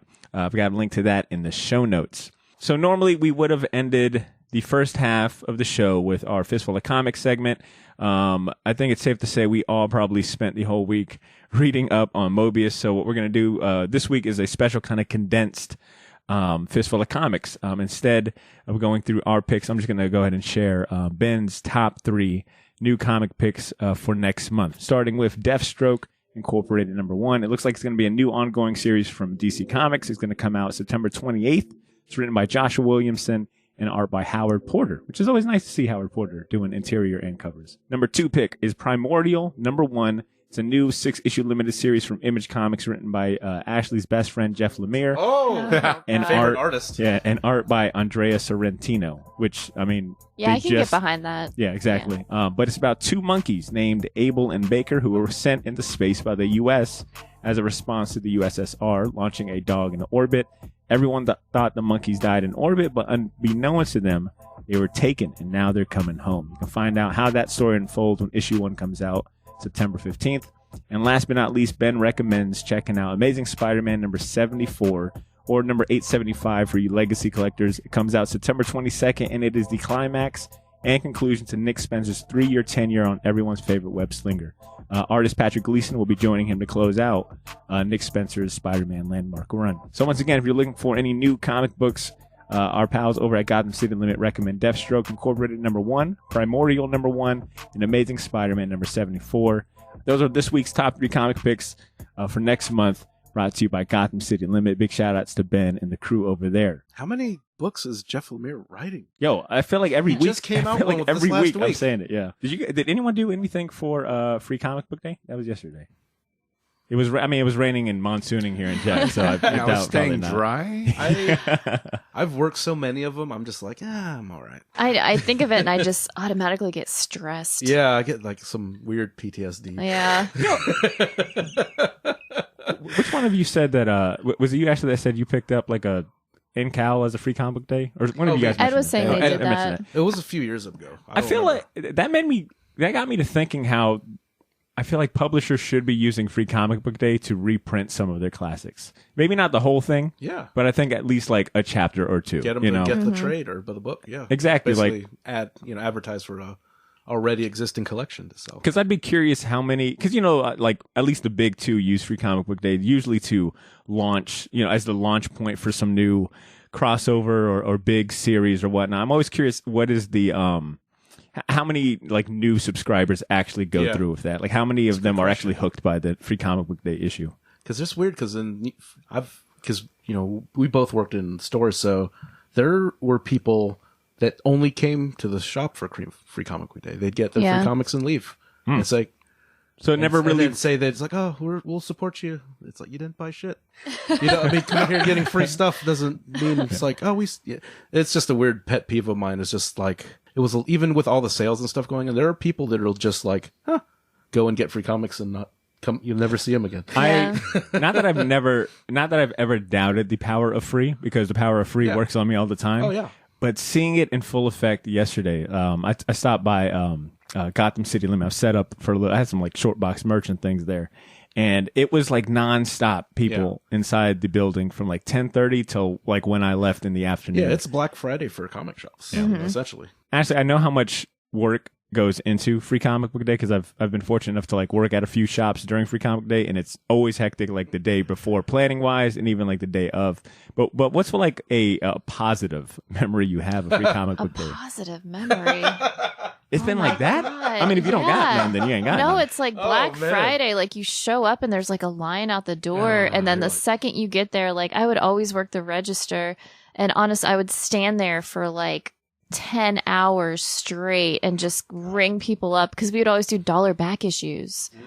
So like over and over and over again. And then everybody left, and like it was just trash everywhere. Yeah. Like time to pick up empty cups That's not and where tissues. Potter was Yeah, I was supposed to like, get wow. to go. But it's real though. We're It's coming real. from a retailer different perspective. Yeah, it's like Yeah. a bomb. I guess hit I this imagine like Potter's like, I imagine candy canes and puppy kisses. And Ashley's just sitting here like, yeah, I had a couple of cigarettes and there were some used condoms on the floor. Fucking. Oh, you want to talk about real Free Comic Book Day, Potter? Talk to me after you got a syringe hanging out your arm when you're ringing up 20 people. dark. To be fair, it is. I'm glad it exists. It's there's positives and negatives, of course, but I think it is a good event. It's always, a big event. It's always, it seems like I've never seen. This is the part Potter keeps. Yeah, this. I'm like, Ashley, welcome back. Ashley. You said a weird. Ashley had to return to her home planet. Ashley died on her way to the home planet. There was definitely a handful of folks that were there that were like, I just got in the comic books, found out about Free That's Comic cool. Day, and they were picking up titles that were not free, obviously. Yeah. So Everything Ashley said made me want to go more to Free Comic Book Day. Like I was like, damn, this sounds like New York in the 70s. were you working at a grunge bar? Like maybe you were mixing First up your hits days. free. Right. But speaking to close out my Free Comic Book Day little topic, I do want to go ahead and shout out some friends I met at Free Comic Book Day, as well as listeners, loyal Shortbox listeners. Potential that, podcasts to cheat on us with? Not quite. I mean, I'm kind of full. Okay. Oh. But I want to shout out Parker and Troy, who said they'd go ahead and give the show a listen. Hopefully you guys are hearing this now. I told you I'd shout you out. I'm a man of my word. So shout out to Parker and Troy. And a big shout out to David Morales, who was there, showed up in full short box gear merch. He walked over to the table and he's looking at everything I had set up. And I'm like, David, what are you doing? He was like, I'm just trying to make sure that I've got everything that you guys are putting out. He's like, I want to make sure I got all the hats, all the shirts. But David's like, but I mean, what can I not have when I give you guys all my fucking money? Oh, man. That was a David mic drop. Morales. That was a mic drop. Yeah. And then a big shout out to Morgan Hallbrook. I saw him in the line as well, and Brian Brumleve as well. So, Oh, shit. shout outs to all the short The box. homies. Yeah, the short box homies. We did get an email, and see you guys remember last episode we posed a challenge to our listeners, and we had asked for That's right. Yes. a what if scenario. Well, only one person heard our call. Oh. But it's a pretty good good question you posed. I'm gonna pass it to C to read Here we go. our email this week. Okay. This is from Andy Callahan. My second email. Dear Shortbox, I want to champion a few things. Just started watching What If. Love it. My champion. And a few recent comics. Orphan and the Five Beasts, Barbaric, Stillwater, Carmen, and Marjorie Flanagan, Temporal Criminal. That's a good one. Because I'm a big Garth Ennis fan. I've been sitting on this queue for a while, and what are y'all's opinions on comic book chain store taking over local comic shops? Oh, boy. Lastly, after listening to your What If episode, I can't help wondering what if Todd McFarlane never left Marvel? Oh, that's Getting meta with it. fantastic. See y'all at Free Comic Book Day. Andy from Jack's Beach. So okay, first question, thoughts on comic book chain store taking over most of the local shops. I will say this, Andy, that is a conversation I will gladly have with you in person, because I think that is a much longer conversation than this episode. Yeah. Ooh, warrants. look at you, Mr. At the Politics. two- Nice. at the 2 hour mark. Politics. But I will leave it. I will definitely toss it to my co-hosts who will get themselves in trouble with no problem. and then I can keep this. 1, 2, 3, 4. Anything you say? But I think our stance is fairly apparent, considering that we've worked with Gotham City Limit, a local comic shop here in Jacksonville. Wrap it up, B. For years. Wrap it up. But so yeah, Andy, I will gladly have that conversation when I see you in full detail. And Andy, I won't hold anything back. I will not have that conversation with you, but I will gladly shake your hand. But support your local comic shop. Support your local And I mean comic that. shop. Support it. Emphasis on the look. But on to his question. Had Todd McFarlane not left Marvel, we probably wouldn't have had Image. Or if we did, we probably would have had a different version of Image. Because I mean, No, you were right. We You would were right. have probably Malibu publishing Rob Liefeld's Youngblood. Malibooty. Yeah, that's and then Marvel ends up buying out Malibu because Image before they were basically using Malibu as like their publishing house. Jesus. So you got to figure, okay, and then when Malibu says, "Hey, we want to do superhero," that's when they freaked out and did their own thing. It's like, wait a minute, we're doing the superhero stuff. It's like, we're just your publisher. We can do other I stuff. think he would have gone back to Canada. I think he'd have gone back to Canada, played baseball, AAA ball. teaching his kids. It's like, this is how you throw a knuckleball, kid. Tom Hey, Spider-Man throws Or knuckleballs. he could be because he was definitely aggravated with editorial. I think he would have got going it. to DC. Oh, yeah. Batman. Oh, yeah. Go Batman? right back. Play Batman's them a against pussy. each He other? should be killing people. All right, Todd. Thank you. Remember Todd. that Image thing? They went to DC just to tell them they weren't going to work for them, Right. And they're like, Yeah. "What did we do? Awesome.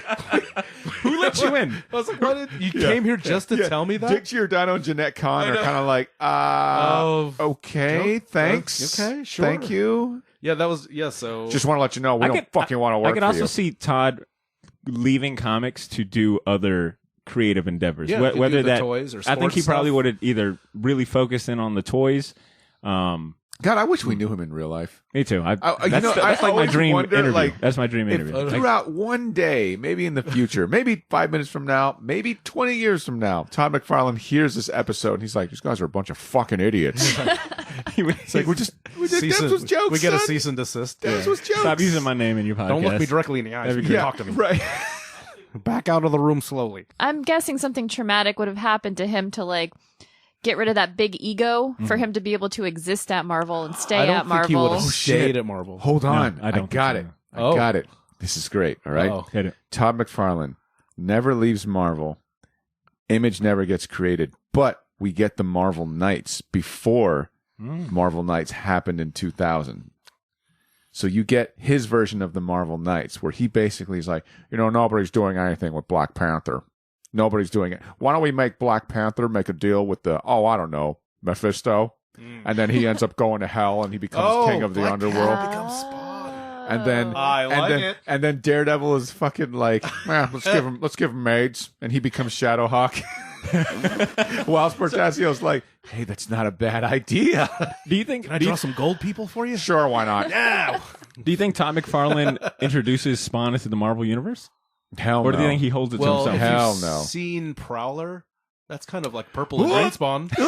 Well, have you seen his Prowler? Oh, he's definitely sending in that cease and Yeah. desist. Big time. I mean, he's kind of drew gotcha. Spawn already. Just saying. Hmm. That's fascinating because basically I like that. we're going to the what if he stayed, not what would happen per se, Right. but if he actually stays. physically stayed. Never left Marvel. Todd stays. That means Todd's energy stays. Liefeld stays. Jim Lee probably There would have stays. to be some kind of ultimatum between For sure. like his editorial, you know what I'm saying? Like, because he's selling a shit ton He of stuff. becomes editor-in-chief. Joe think Quesada so. never gets I hired agree. because they already have a guy like that. I think they bumped Todd up into a leadership role. Because, I mean, the whole reason he ends up leaving is because he's noticing, wait, you guys are making millions off of my artwork on merchandising, and I can't even get a fucking hat? Yeah. I think they would have tried to, like, keep I him could see him satisfied being in of some like way. a bigger power player in Marvel. Yep. Oh, shit. Agreed. And does Disney ever get them? Does Marvel Because Todd survive? McFarlane's too edgy. Yeah. I like C's idea of editorial kind of like placating him by giving him his own universe. I think that'd probably be realistic. Guys, what do you think? We start our own podcast. We call it Image. Ashley looked over like, you scared me so bad. This is amazing. Ashley looks, go on. No Badr's Club? I'm ready to. Yeah, we call the podcast No Badr. Badr's like, I feel like this is kind of personal. Might be No, just a name. Man. Marketing episode- thinks this is a good way to go. We're just gonna not, we're just gonna not have you on it. We test marketed this, People like the name. Could you imagine him like running their merchandising? Badr, he's a drunk. He couldn't run anything. No, we're on Todd McFarlane. Yeah, I mean, Todd, Oh. like expanding the merchandising because he has, Dude, it's- you get the Marvel Legends Yeah. pre. As Todd McFarlane told you? Yeah, pre yeah. anything that's going on right now. Like, Jesus. yeah. So it sounds like Andy, to wrap all of this up into all 1,700 theories we had. Trying to give Andy some gold here. And I think we did promise like something. I think we definitely promised like a comic book or something. Maybe we to were be drunk. determined. We didn't promise. No, that's anything. right, That's Andy. right. TBD. We'll They get see. to- We'll see, Andy. Nah, I got These it. is like Moebius books over here. Shit. Which one's the $200 one you were bragging about? Oh yeah, Let's that's give him all of them. That's Fuck Badr's. it. Olive. Andy, you get them all. All right, Andy. No, for I'll follow up with you. I'll get an address. I'll send you something, Andy. Thank you for the email and really good thinking outside the box, man. With that being said, it's time to wrap up this long ass episode with our last recurring segment. It's time for our champion season.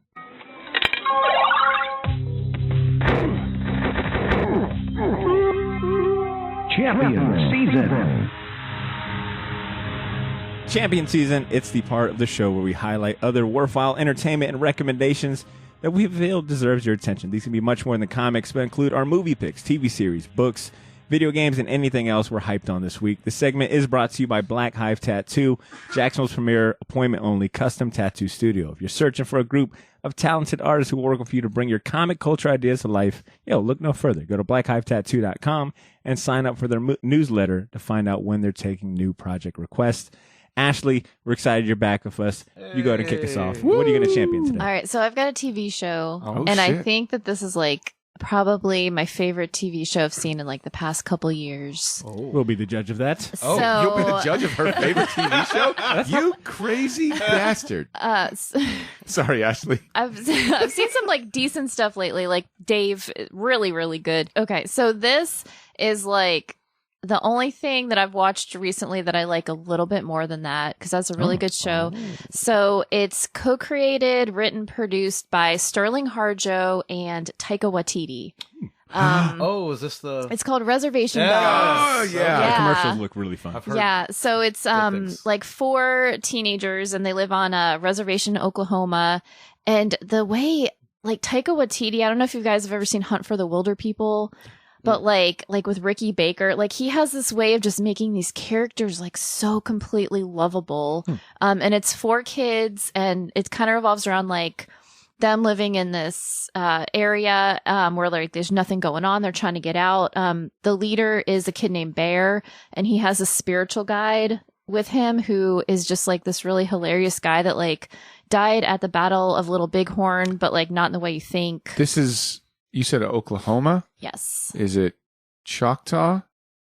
That sounds familiar. Okay. I'm trying to figure out like reservation wise what nation was in there, because I was sorry, I'm not trying to hijack your story. I was at tech school in northern Texas. Okay. And one of my buddies was he was Choctaw native, and we both served together. And he was from the Oklahoma area. Through him, I learned a lot about that sort of, because he lived on the reservation, and then he joined the Air Force. So it was like really interesting. And he talks about like, he's like, oh yeah, that spirit guide stuff is like legit. We actually had to take Thanksgiving break, and this stupid girl like raised her hand in our class, and she was like, I think we should all say what we're thankful for. And I looked at my buddy, I'm like, you better not fucking let me down. And he's like, I'm thankful for there's enough of my people left over to say I'm fucking thankful for something. And the teacher like laughed his ass off, and I was like slow clapping like, oh, my man. You let that colonizer know. You just Ow. But yeah, no, I saw the preview for the show. Yeah, it's like, hilarious. It looks it's so funny. Okay. Yeah, it's so good. And it's on, the first 2 episodes are on Hulu. I think the third one comes out, on, I think they come out on Mondays, but it's so funny. I love it. It's so good. What was the name of that again? Reservation Dogs. Okay, let's pass it to Ed. Ed, what are you going to champion? First, I'll do a quick What If. That's a fun show on Disney Plus. Yeah. I think. But dude, people are talking shit about this show, and I liked it. This is one episode. Have you got, who's seen it? Who's seen it on I've here? seen it. Yeah. It's my Watched champion it. today. It's good. So I'll let Badr go into it more, but I think it's really good. It moved fast. It was quick. The animation, I really like the style. It is good. Yeah. It's like, oh, they put money into this. That's nice. Yeah. They didn't treat it. Part of me was for some reason expecting like a lot of still images, barely animated. You know, I don't know why. That's like those old Marvel webcomics. Yeah. I was like, no, that's fair. I know got people that hadn't seen it that were asking me, like, is it like those comics? And I'm like, no, it actually kind of reminds me of the Tarzan Frozen like art style. Cool. It's a high quality animation. It's fun story. Like the Iron Man twist is really cool in it. Pretty cool. But my second champion is I got son of a bitch. 2 copies. I've been looking for these for a while. 2 copies. This is the complete original run of Xenozoic Tales, also known as Cadillacs and Dinosaurs. One of my favorites. Mark Schultz drew this. The peerless Mark Schultz. Oh my God. This is, if you like EC Comics, this is a love letter to EC Comics. Basically, it's a post-apocalyptic story, but the Earth has become, kind of zapped back into prehistoric times, prehistoric vegetation. Awesome. It's dinosaurs, like, square-jawed hero. Sure. Smart Betty Page. You like Dave Stevens. You like fucking Frank Frazetta. Dave Stevens. It's like Frank Frazetta, Wally Wood. It's a big love letter. Beautiful. Just take that comic and and rub it on your gooch. I got a or don't. It's probably worth something. You shut up, drunkie. Sober as a whistle. What? Continue, Ed, please. Surprisingly, like if you get it under the Cadillacs and Dinosaurs, it's really expensive. These even get expensive. These collections. Right. I tried to look up to buy them while you were like showing me like, hey, check it out. I was like, fucking $82. I got these 2 for $50. You son which is a pretty good deal for 2 trades. This is a great 14 deal. issues. So they're out there. There's a lot of stuff out there. It's a weird thing how this became like, for a hot second, became like a hot property. Weird, right? Yeah, like they had a cartoon and everything. They had a cartoon. They had a video game. Capcom made a video game, which is really good. You have to emulate it. They never made a home version. Sure. But if you like Final Fight, it's basically Final Fight with these characters. Cool. And it's fun. It's one of my favorite beat 'em ups. But yeah, candy bars, cartoons, and to use Cadillacs and Dinosaurs, you have to get permission from GM. You can't just say Cadillacs. Right. Oh my God, that's right. So they own, basically they own so you had to pay a licensing fee just to have this out. But I'm thinking it was kind of, I think when Jurassic Park came out, it was dinosaur fever. So this probably got swept up in that. It's like, oh, there's a dinosaur. That's cool. Let's try to make some money off of this. But this is the original series from Kitchen Sink Press. It's beautiful editions. I think they came out 2012-ish. So out of print, hard to find. I highly recommend it. There's a lot of stuff on eBay if you want to give a single issue or two a check out, but make sure to get the the Mark Schultz version, because I think there's Dick Giordano did a run on it as well for Topps Comics. So there's a lot of stuff out there. It gets kind of confusing, but beautiful book. If you love EC comics, that kind of style of artwork, great black and white stuff. Definitely check it out. All right. Good stuff. See, what about you, man? What are you going to champion? So I'm going to champion this Jack Kirby comic book story called Silver Star. And it started out as a 1970s movie screenplay, which is interesting. Of course, Jack Kirby, the man, the king, ahead of his time. And then he kind of adapted it into a 6-issue comic book miniseries in the 80s. And it was kind of his final, like, great series. So this entire run is basically collected and it's been reproduced and it's all his fucking artwork. It's awesome. It's fucking great. And it's weird because it's probably a little more heady than anything he's ever done, which is saying something for the king. Big time.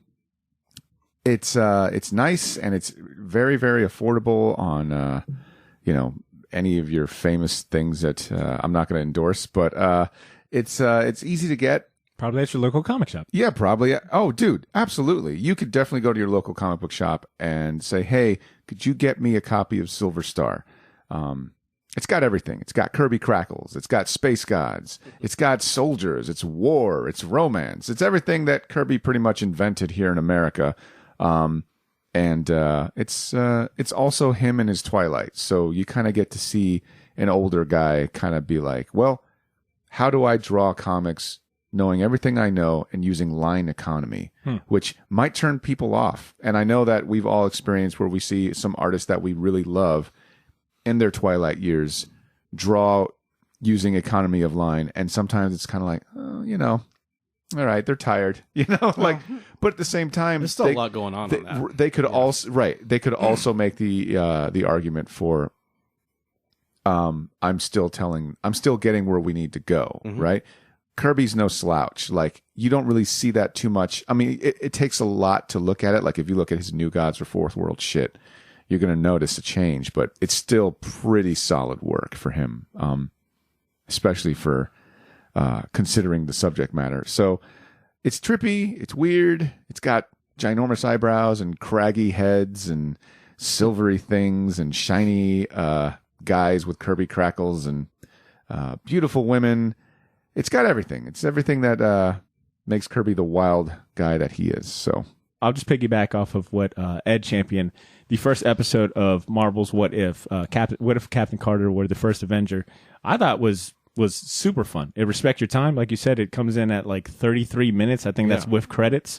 So Respect Your Time. I thought it fits. Like, there's a Shumagorath reference. Oh my God, yeah. I think it seamlessly kind of fits into the MCU puzzle while still offering something unique, something fresh. And Ed, to your point, I also was kind of curious how they were going to treat their first animated offering. And I was happy to see that, it looked like they gave it the care and love some it of those deserves. Like fight sequences. Oh, with Carter, when she's jumping from she's plane like to plane, people with the shield like over and over. Yeah. Oh, it's. I love that scene where she's in the air fighting, or destroying the other fighter jets. That was crazy. Like, yeah. It's like, wow, Captain America can slice tank treads with a shield. That's pretty awesome. And talk about and it's cool they made her. Sorry, they made her like just got like Wonder Woman jacked. Right. That's awesome. Right. What does the animation make you think of? Because I immediately think Iron Giant. I could see that. Drew brought up a good one where it was 8 Crazy Nights. The Adam Sandler one? The Adam Sandler movie. Like something about like, that movie was, I don't know, something about like how realistic the faces looked and the impressions. Like I said before, Frozen and Tarzan, they're the same Disney animated style. Almost. Yeah. And stellar cast too. A lot of returning actors coming back to voice their, character. Haley Atwell's Peggy Carter. Did not catch that was Sam Jackson. Fucking Jeremy Renner too. Jeremy Renner back for like as 2 Hawkeye. seconds. Yeah. He took a break from his rock band to try and be in this he, cartoon. remodeled houses. Is that what he does now? He does. He does that. Yeah. That's cool. Huh? On the side. Who's remodeling his haircut? I don't know. Did he have a faux hawk? Oh my god. We never got to appreciate that faux hawk. Sadly. This is sad. And I'm glad that they kind of combine, like seeing like Dominic Cooper voicing Howard Stark too, because I think, perfect. yeah, He was great. I love the Howard Stark. I'm more of a button pusher. the MCU tends to kind of like not give full credit or recognizes, I think, a lot of times like their MCU TV series. So to see like them kind of incorporating, like Dominic Cooper as one from Peggy Carter into this was cool. Overall, What If episode 1 was definitely a good start. I'm looking forward to I like these the other Stephen episodes. Wright as the Watcher. It's cool. I was about for to say, sure. like fucking Felix from the James Bond series is like. As soon as I heard him, I was like, "Oh fuck, they got Felix!" Yes. Yeah, I It's like great. it. I like it. I'm looking forward to it. Are you looking forward to this, Ashley? Like, Like, have you watched it, Ashley? Yeah, no, I liked it a lot. I didn't realize people weren't liking it. Yeah. Is it just the internet? It's just the internet. It's like they're like, man, this is not like the MCU, and it's like, what did you expect? Like, I don't know. Like, how can you have an opinion about something Yeah. like that? It's like, yo, It's but so hard line. different medium, and I thought it kept that kind of same feel like it was Captain same. America did. Yeah. Yeah. I mean, like, it's so bizarre, the trolling that's going on. Like, I They understand don't the need some internet's dame as shitty, Captain America. Nah. but I mean, like, Sometimes I forget. Sometimes it feels like people forget that Disney's main bread and butter was fucking animated movies before Yeah. the MCU Right. took Know over, what they're right? doing. It's like, I think they're pretty sure they pioneered this whole thing. right, Exactly. right. This thing, yeah, exactly. I don't know.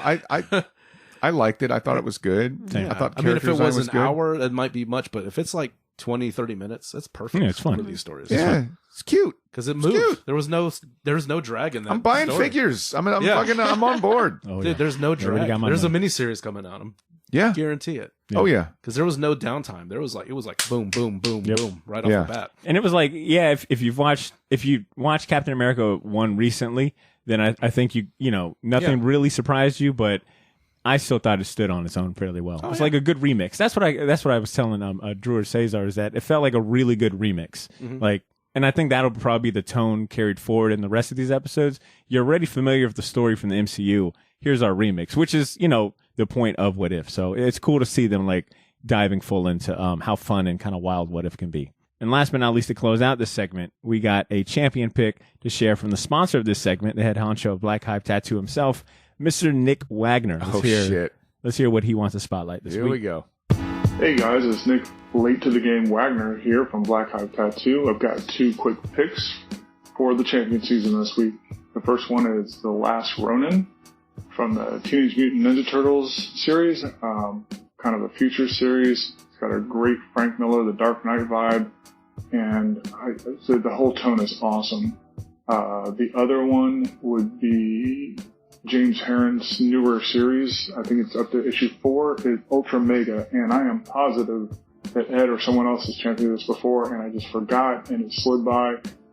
But if you are like me, and maybe you forgot about these 2, or they slid by, you can still scramble and find them somewhere, and I would strongly recommend it, because they're both gold. Have a great week. Ed, you are just on top Have of the a ball, great man. week. This guy Nice. says. Yeah. man. Ultra Mega is awesome. Yeah, Ultra Mega. Yeah, I think it's been delayed for a little bit. Okay, so I can actually catch I up. think it's stuck on 3, unless I missed it. I think either I'm up to 3 or 4. I just need Yeah. to catch up with 3 and 4. So that brings us to the end of the show. Sure does, Baby Shortbox Nation. Please, Baby Bird is Baby not gonna Bird be is my- your no, new it's nickname. I definitely- love it. No, that's Call sign, Baby Bird. Are you there? no. You won't hear Baby shit. Bird? You won't hear Baby shit. Bird Badr. Ashley, come on. Baby Bird is cute. I He's like Baby that a Bird. lot. 3B. Yeah. We can do 3B. Oh, Baby Bird shit. Badr. Terrible. Yo, What's that? Alright. cube. Obviously, Ed and Cesar are drunk as fuck to think I'm going to take Baby Bird as my Baby nickname. Bird. We are here to go and wrap up this episode. I've got links to Ed and Ashley's art store, and the links, I might remove Ed's, might keep Ashley's. Yeah, wow. Holla at your boy, Baby Bird, son. Wow. Do you guys got anything going on? Shit. Anything to note? Anything to close us That's out my with? champion right now. Baby Bird? Or? It's my new champion, All Baby right, whatever. Bird. Ashley, you got anything going on? You taking commissions? No, not taking commissions. All right. I do support Badr, Baby Bird, Yes. Milligan. Yeah, if you want a commission of Yes. Badr as Baby Bird Milligan, The only one I'm taking. The only one. I guess I could be Baby. Come on Baby now. Bird. Baby Bird is cool. Shout It's kind out of to like Baby gangster, Bird. right? Yeah, it's pretty gangster. It's like, yeah, you know it's not gangster. What is Ashley's nickname? I don't need one. It's all right. No. It'll happen organically. It'll happen you're right, organically. All right. Well, look, there you have it, Shortbox Nation. Thanks for hanging out this week. Let's keep the conversation going. Feel free to reach out to us. How about Trash Can? Trash. Ashley. I'm spitballing. Right, no, please Ash don't. Can. Let me just sign us Baby up. Bird. Listeners, let us know what Trying you're to be harsh on this show. trying to get some of that street cred, Butter. You know what that's about. Yes, I. You know, Wait a a little bit of minute. the old. Yeah, I got you. All right, I thank don't you, like please. it when you guys drink. Ashley, we literally had one drink. You know what? Some of us had one, did- and then another one, and then another one. What was Cesar's words last episode? One brew Butter is Jew. a drunk. No, you said that for the record. All right. To all my Jewish homeboys, Butter. Cesar said that, not me. Yo, first off, to all the Shalomis, don't listen to him. All right, stop. We got to sign out. It's already been a long ass episode. All right, look, Shortbox Nation, let us know what you asshole. That's funny. Let us know what your thoughts on Moebius are. Did he have a positive impact on your comic fandom or journey? Do you have a favorite body of work from him? Let us know. Hit us up on social media or write us a short email of your thoughts and send it to our inbox at theshortboxjacks@gmail.com. And triple check that you're subscribed to the show on your favorite podcast app, because next week we're taking a break, but I will be dropping one of our bonus episodes. I'll probably put out our Spawn Pilot's License episode. Cool. In the meantime, Shortbox Nation, stay tuned to our Instagram and Twitter. Take care of yourselves. Come back next week, and please continue to make mine and yours Shortbox. Peace.